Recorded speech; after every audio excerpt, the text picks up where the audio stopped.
شاعر، آهنگساز رضا نیکفرجام.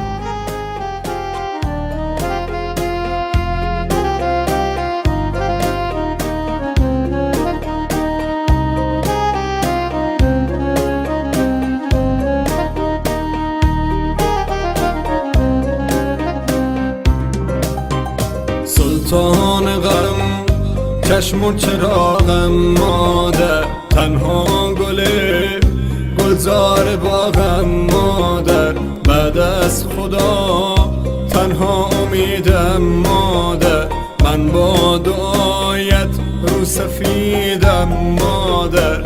مادر پرستار دلم، ای روشنی بخش و چراغ منزلم. مادر پرستار دلم، ای روشنی بخش و چراغ منزلم.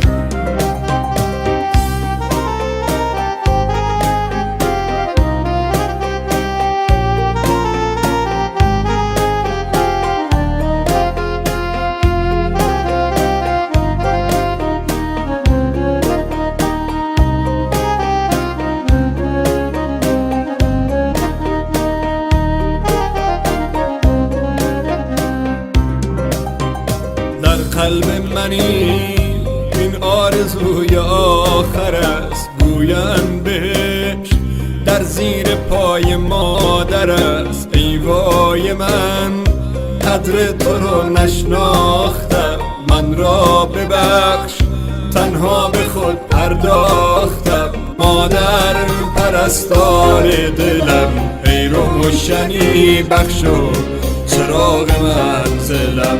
مادر پرستار دلم، ای روشنی بخش و چراغ منزلم.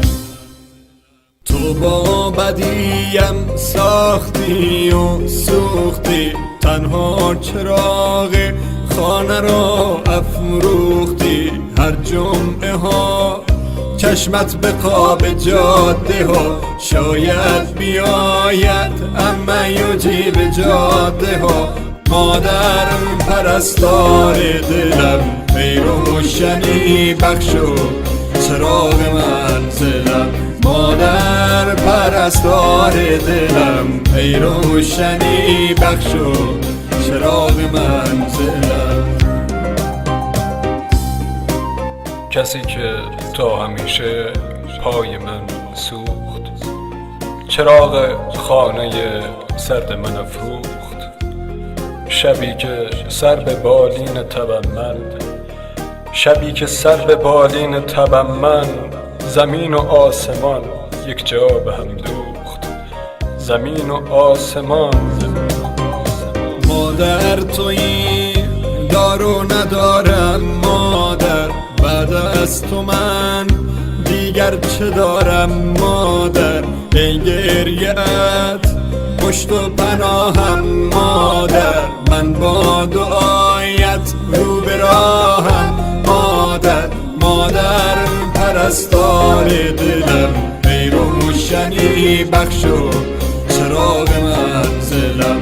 مادر پرستار دلم، ای روشنی بخش و چراغ منزلم.